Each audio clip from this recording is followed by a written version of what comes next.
What Phenomenal. I got a question. Yeah. How big did you pop watching Cain? Oh man, you didn't see my Instagram? I was going absolutely apeshit. I was like, "Come get some, Brock. You know how this goes." I was like, "You know how this shit goes, you know?" Yeah. Hey, but how fast did Cain do this?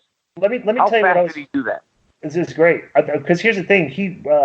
When Conan had him set up for that first thing in AAA, they said Cain was in Vegas and Cross was one of the guys he was working against in that match.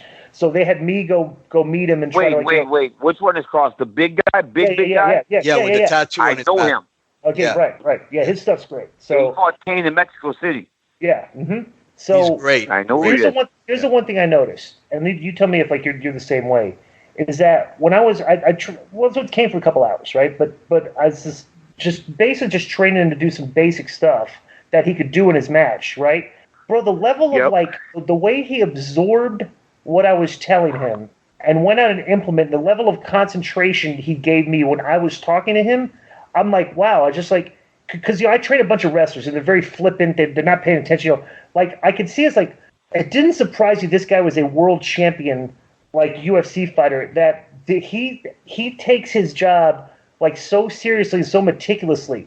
Are you both like that? Or is Cain like kind of like is he different? Is that the way you guys like look at this? You know, he's a sponge. Cain is really a sponge. Like from the moment I went to AKA, I started trying to help him with some of his wrestling, right? Just to kind of not help him because he wasn't very good, but he was a guy that wrestled in college. I wrestled in 2 Olympic Games, so I was trying to help him to raise that level a little bit more. And then you saw it even in the Brock Lesnar fight, right? We did this technique over and over again.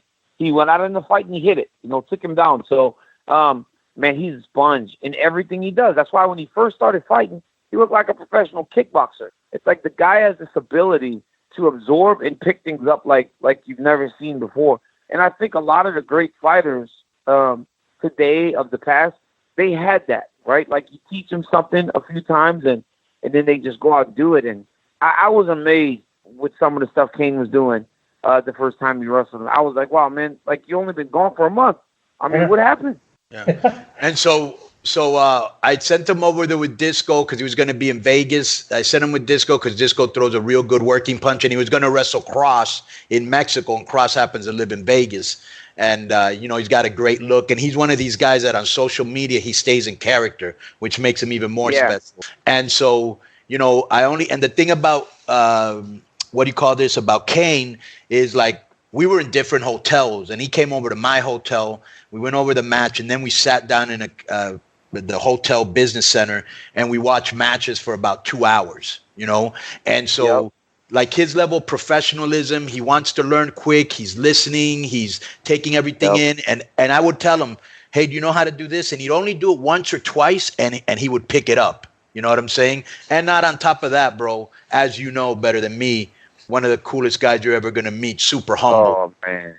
He's a great guy, humble guy. I remember last year, right? So we're in Las Vegas. We're doing the Ultimate Fighter before Stipe and I fought the first time.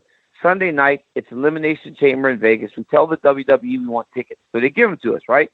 To me, Cain Velasquez, and 5 other guys. So they're like, sure, we'll give you guys tickets right next to the rail. Cain and them leave. They come back. He's got luchador masks for everybody, right? He's like, let's go. So we hang out. We drink a little bit, and we go to the match. And as the guys are in there, those chambers, and the lights shut out, every one of the wrestlers was like looking back and like giving us a thumbs up and she's like, those dudes are real fighters. But I saw Cain kind of like, I just saw it like, I don't know, it did something to him. It did something a little bit different, right? Because he always loved professional wrestling, but he hadn't been watching it as much recently. But then the moment he was in that environment, I saw something happen to him. Like something changed in him in Vegas that night. And he was like, I don't know, man, I might want to do wrestling. And then he just kept watching more and falling back in love with something that, he watched so much as a kid. And now, he's in the WWE fighting for the WWE title in his first match.